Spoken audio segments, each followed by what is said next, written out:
সাথী বন্ধুগণ, প্রত্যেককে আমার আন্তরিক শুভেচ্ছা ও অভিনন্দন জানিয়ে আজকে কিছু কথা আপনাদের সামনে তুলে ধরব। প্রথমে আমি জিজ্ঞাসা করব, এক কুলাঙ্গার পার্শ্ব শিক্ষক নেতৃত্ব, আমি নাম করছি না, আপনারা বুঝতে পারবেন, তার লেখা থেকে আমি পড়ে শোনাব। উনি লিখেছেন, আর একটা জায়গায় লিখেছেন 2004 সালে নাকি উনি প্রথম পার্শ্ব শিক্ষক হিসেবে প্যানেলভুক্ত হয়েছিলেন। তিনি যে সত্য কথা বলেন সেটা কিন্তু এই কথা থেকেই পরিষ্কার হয়ে যায়। তার মার্কস শুনলে আপনি মাথা খারাপ হয়ে যাবেন না, এত রেজাল্ট পান। ডিগ্রি কোর্সে 38 কোন রকম, মাস্টার ডিগ্রিতে কোন রকম তার 41%। হ্যাঁ, আপনাকেই বলছি, যিনি স্ট্যাটিস্টিক্সে অনেক ভালো জ্ঞান রাখেন, গম্ভীর আলোচনা করেন, সেই তাকে বলছি, মনে কিছু করবেন না। আপনি লিখেছেন, লেখাটা দেখুন, মিথ্যা বা অর্ধসত্য দিয়ে যে আন্দোলন গড়ে ওঠে তা নদীর বালুচরের মতো ভেঙে যায়। 2018 সালে প্রায় 6,000 টাকা ভাতা বৃদ্ধির 6 মাস অতিক্রম না করে হোয়াটসঅ্যাপ আর ফেসবুক যোদ্ধারা মিথ্যা দিয়ে যে ষড়যন্ত্র 2019 ও 2020 সালে রাজনৈতিক প্রতিহিংসা দিয়ে একটা গভীর ষড়যন্ত্র করে সিপিএম, বিজেপি ও এসইউসির মদতে দগদগে ঘা বা ক্ষত তৈরি করেছিল, ভেবেছিল রাজনৈতিক প্রতিহিংসা দিয়ে জীবিকার উন্নতি করবে, যে বিগত 4 বছরে হাজারো প্রলেপ দিয়েও সারাতে পারেনি। তার প্রকৃষ্ট উদাহরণ 5ই ফেব্রুয়ারি ভাতা বৃদ্ধি। দারুণ কথা বলেছেন সিপিএম, বিজেপি এবং এসইউসি, দারুণ কথা। উনি 4 সালে মুর্শিদাবাদের পার্শ্ব শিক্ষক হিসেবে প্যানেল হয়েছিলেন, প্রথম হয়েছিলেন। দারুণ কথা বলেছেন, দারুণ সত্য কথা বলেছেন। কি আপনারা বন্ধু কি বলবেন, উনি কি সত্যিই 2004 সালে প্যানেল হয়েছিলেন? নিশ্চয়ই হয়নি।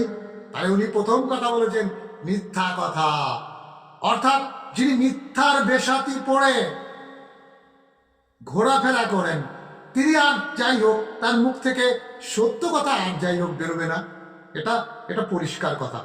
কারণ এখানে 2018 সালে ওই আন্দোলনের সঙ্গে যাকে যুক্ত করছেন এসইউসি বলে, তিনি ওই আন্দোলনের সঙ্গে যুক্ত ছিলেন না, সংহতি জ্ঞাপক ছিলেন, সংহতি জ্ঞাপন করেছেন। আমি শামীম আক্তার, আমি এসইউসি করি না, কিন্তু তবুও আমাকে এসইউসি বানাচ্ছেন, ভালো কথা। তাহলে কি হলো, আমি কিন্তু 2018 সালে 19 সালে সংহতি জ্ঞাপন করেছি একজন পার্শ্ব শিক্ষক হিসেবে। ওই আন্দোলনে আমার নৈতিক না মৌলিক কর্তব্য ছিল ওই আন্দোলনের মানুষগুলোকে সাহায্য সহযোগিতা করা। কি আপনারা ঠিক বলছেন তো? আমি কিন্তু একেবারে সেই কথাটাই বলছি। তারপরে তো বলছেন, প্রশ্ন হলো উনি স্ট্যাটিস্টিক্সে এত ভালো, আমি জানি না। আমারও কিন্তু অঙ্কটা করতে খুব ভালো লাগে, অঙ্কেরও আমি বলতে পারেন আর্টসের স্টুডেন্ট হয়েও কিন্তু অঙ্কটা আমার প্রচন্ড ভালো লাগে, আপনাদেরও অনেকের কারো ভালো লাগে।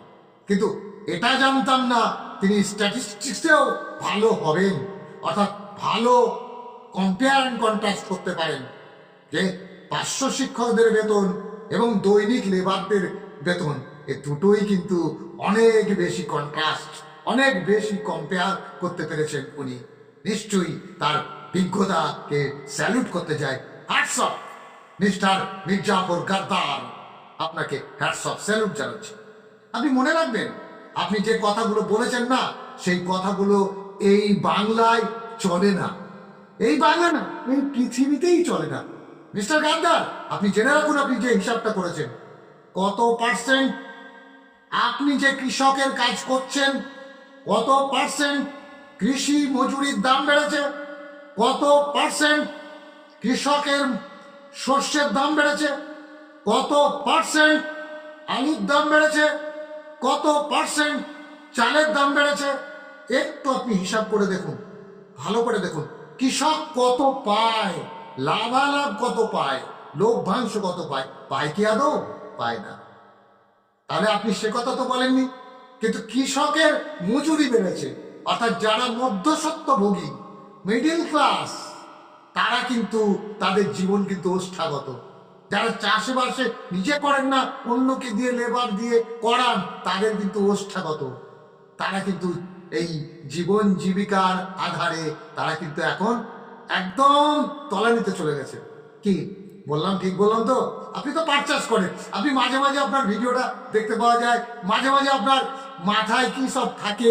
হ্যাঁ, আপনার বাবা নিশ্চয়ই ওই কি বলে খেজুর গাছের জল সংগ্রহ করতেন, তাই কি না? ঠিক বলছি তো? আপনি প্রথম জেনারেশন লার্নার, একদম ঠিক বলেছি, আপনি প্রথম জেনারেশন লার্নার। আপনি যা হিসাব দিয়েছেন না, তা মনে হয় মুখ্যমন্ত্রী দারুণ ভাবে আপনাকে অ্যাকসেপ্ট করেছে। ভালো কথা বলেছেন আপনি, একেবারে। কত পার্সেন্ট বলেছেন দেখুন তো। আপনি 500 টাকায় কাজ করেন, একজন শ্রমিক দিনে 300 টাকা, ও রাজমিস্ত্রি 500 টাকায় কাজ করে। গত পরশুদিন এলাকায় মাইকিং করছিলেন।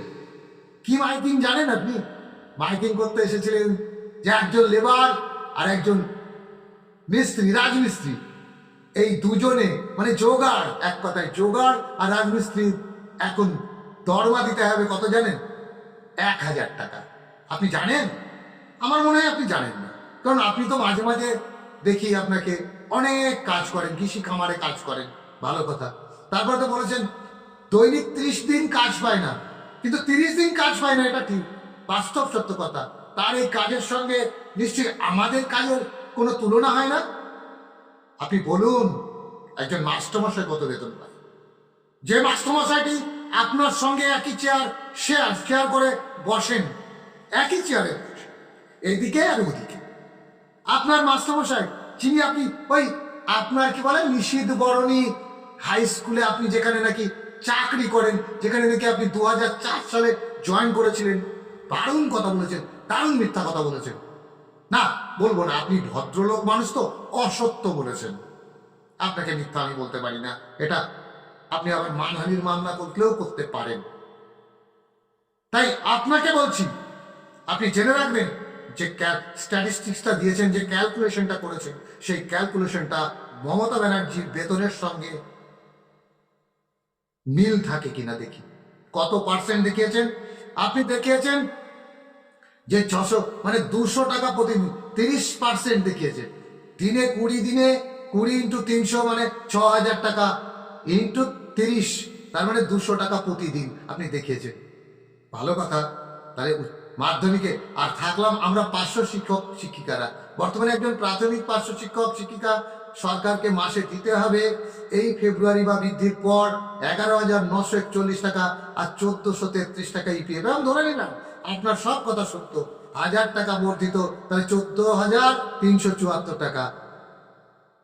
আপনি জানেন, আপনি কি জানেন যারা টেলি লেবার নয়, যারা কন্ট্রাকচুয়াল লেবার নয়, যারা ত্রিপুরাতে, যারা কেরালাতে, যারা ওই মুম্বাইয়ে, যারা ব্যাঙ্গালোরে, যারা চেন্নাই কাজ করতে যান, তাদের বাড়ি ঘর দেখেছেন, তাদের মান্থলি ইনকাম দেখেছেন? জানেন কি আপনি? আপনি কিছু জানেন? আপনার জানার কথাই না, আসলে আপনি এগুলো তো জানবেন না। আপনার মুখ্যমন্ত্রীর বেতন কত বেড়েছে? আমাদের মুখ্যমন্ত্রী কত বেতন বেড়েছে? আপনার দিদির, আসলে দিদিরই তো আপনি ভাই, সুতরাং আপনার সঙ্গে দিদির পার্থক্য থাকা না থাকাটাই স্বাভাবিক। আমি অন্তত পক্ষে এইটুকু বলতে পারি, আপনার সঙ্গে পার্থক্য তো থাকবে না, কারণ দিদির বেড়েছে 3000%। 3000%, ঠিক বললাম তো? 7200 টাকা বেতন ছিল 2011 সালে, আর আজকের দিনে দাঁড়িয়ে দিদির বেতন হচ্ছে আপনার দিদি দিদির মমতার বেতন হচ্ছে আজকের দিনে দাঁড়িয়ে 2,10,000। ভুল বললাম না তো? দেখুন, আপনি আবার গোসা করবেন না, কখনোই আমি ভুল বলছি না, কারণ ভুল বলাটা আমার স্বভাব নয়। আপনার স্বভাব সিদ্ধ ভঙ্গি, আপনি প্রথমেই মিথ্যাচার করেছেন যে আপনি 2004 সাল থেকে এই কাজের সঙ্গে যুক্ত হয়েছেন। তাই নিশ্চয়ই আপনি বলতে পারবেন কেন কাজটা বন্ধ হয়েছিল। আপনি নিশ্চয়ই জানেন। তাহলে আপনি এসএসসি কে খুঁজছেন, আপনি এরপরে মাওবাদী খুঁজবেন, এরপরে কংগ্রেসকেও খুঁজবেন।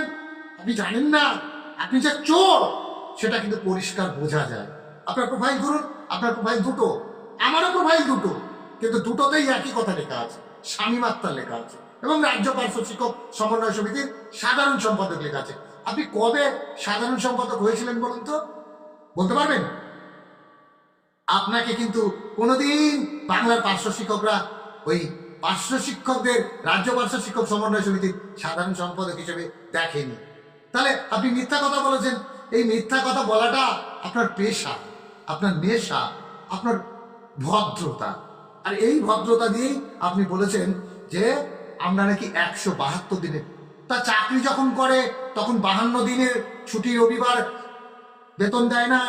তারপরেতে ওই যে আরো বাকি ডে অফ ডে নাকি লিখেছেন আপনি, কি সব ভংচাং লিখেছেন, ওই ডে অফ থাকে না। আপনি জানেন ডে অফ বলে কোনো কথা নেই পার্শ্ব শিক্ষকদের জীবনে। পার্শ্ব শিক্ষকদের জীবনে ডে অফ বলে কোনো কথা নেই। ওটা আপনার, আমার নয়। ওটা আপনার, আমার নয়, আমাদেরও নয়। আমাদের কথা হচ্ছে কি, ওটা চাইল্ড ট্র্যাকিং ছিল। আমাদের চাইল্ড ট্র্যাকিং করতে হবে। আপনি করেন না বুঝি? আপনি আপনার দিদির কথাই শোনেন না। আশ্চর্য, কি আশ্চর্য কথা বলছেন আপনি। দারুণ কথা বলেছেন তো, এটা চলবে না। সুতরাং আপনি মনে রাখবেন, এই যে বাংলার পার্শ্ব শিক্ষক যারা সরকারি দলের নেতৃত্ব দেওয়ার কথা বলছেন, একটু ওনাকে বুঝিয়ে দিয়ে আসুন, একটু সবক শিখিয়ে আসুন। কেন মিথ্যা কথা বলছে? বাংলার পার্শ্ব শিক্ষকরা নাকি 365 দিন কাজ করে না। বাংলার পার্শ্ব শিক্ষকরা নাকি ডে অফ বলে প্রত্যেক দিন একটা করে, প্রত্যেক সপ্তাহে একটা করে ছুটি, দুটো করে ছুটি ভোগ করে। রবিবারের দিনে নাকি বেতন পাওয়ার কথা নয়, তাও নাকি দিদি দয়া করে দিচ্ছেন। কি আশ্চর্য কথা বলছেন। ওকে ওনার চামড়াটা এখনো পরিষ্কার হয়ে আছে কেন? একটু চামড়াটা একটু কালো হয়ে আছে, ওটাকে পরিষ্কার করে দিন। অপরিষ্কার হয়ে আছে, একটু পরিষ্কার করে দিয়ে আসুন। আমি অন্তত ওকে বলি, আপনার চামড়া যে গুটিয়ে দেয়নি, এটাই বড় ভাগ্যের কথা। এটাই হচ্ছে বাংলার সংস্কৃতি। এটা আপনাদের রাজনৈতিক সংস্কৃতি না। আপনি যেটা করেছেন সেটা গর্হিত অপরাধ করেছেন। এখনো যে মুর্শিদাবাদের প্যারা টিচাররা আপনাকে কিছু বলেনি, তার জন্য ধন্যবাদ। মনে রাখবেন, আপনাকে এর পূর্ণাঙ্গ উত্তর দেওয়া হবে, এবং হাতে নয়, আপনাকে ভাতে দেওয়া হবে। ভালো থাকবেন, সুস্থ থাকবেন কুলাঙ্গার। আপনি আরো বেশি কুলাঙ্গারের কাজ করুন, আরো বেশি দিদির পা চাটুন, আরো কিছু চাটুন, চেটে চেটে পরিষ্কার করুন। কিন্তু ঘটনা হচ্ছে আপনার বিক্রি বাটা আর হবে না। আপনার বিক্রি বাটা শেষ, এবং আমরাই কথা বলবো। শেষ কথাটা আমরাই বলবো। কি হয়েছে, কি হয়নি, আর কি হবে, কি হবে না, সেটা আমরাই বলবো। ও বঙ্গোপসাগর থেকে আবার মাছরাঙারা তুলে এনেছে নাকি ওই মাছগুলোকে, ওই ফাইলের মাছগুলোকে, যে ফাইলের মাছগুলো আপনি বলেছিলেন, হ্যাঁ 40%, 50% এগুলো যাচ্ছে ধারে ধারে। ও দারুণ কথা বলেছেন তো আপনি। 40%, 50% এইখানে সেইখানে, এগুলো কি? এই কথাগুলো কি, কোথা থেকে পেয়েছেন? কোন আদরের দিদির কাছে পেয়েছেন? কোন আদরের ভাই আপনাকে কানে কানে এগুলো কথা বলেছিল? একটু ভাবুন, একটু ভাবতে শিখুন। অন্তত পক্ষে পার্শ্ব শিক্ষক হওয়ার চেষ্টা করুন। কাক হয়ে ময়ূর পুচ্ছ লাগাবেন না, ময়ূর হওয়ার চেষ্টা করবেন না। আপনাকে কিন্তু কাকি বলবে, এরপরে ধাড় কাক বলবে। ধন্যবাদ, ভালো থাকবেন, সুস্থ থাকবেন। আর আপনারাও পার্শ্ব শিক্ষকরা, আপনারা ওনার কাছে কৈফিয়ত চান যে কি বলেছিস তুই বল পরিষ্কার করে, কি বলিসনি সেটা নয়, কি বলেছিস সেটা বল। আপনারা কৈফিয়ত চাইবেন। কৈফিয়ত না চেয়ে আর কোথাও কৈফিয়ত চাওয়ার চেষ্টা করবেন না। আগামীতে যে আন্দোলনগুলো ডাকা হবে, সেই আন্দোলনগুলো আসবেন। ভালো থাকবেন, সুস্থ থাকবেন। সকলকে হ্যাটস অফ, সংগ্রামী অভিনন্দন, স্যালুট। আর ওই মির্জাপুরকে আরো salute, double salute. Double double চাকরি দেয় ওনার দিদি, আমরা ডবল ডবল চাকরি করছি। পশ্চিমবঙ্গের বেকাররা 1500 টাকা পাবে, দিদি পাবে, দিদির ভাইয়েরা পাবে 1.5 লক্ষ টাকা, তারপরেতে বোনাস ইত্যাদি ইত্যাদি ইত্যাদি। আর আমরা পাবো 1500 টাকা প্রত্যেক বছরে নয় মাসে, যেখানে জুয়া সাতটা আর মদ খেতে ফুরিয়ে যাবে, বাংলার যুবকেরা চাকরি পাবে না। তার জন্য ধন্যবাদ দিদি, আপনি ভালো থাকবেন। আপনার এইরকম ভাই আরো 2-10টার দরকার আছে দিদি, ওনাকে একটু প্রাইজ দিয়ে দেবেন। ভালো কথা, আমরাই প্রাইজটা দেব।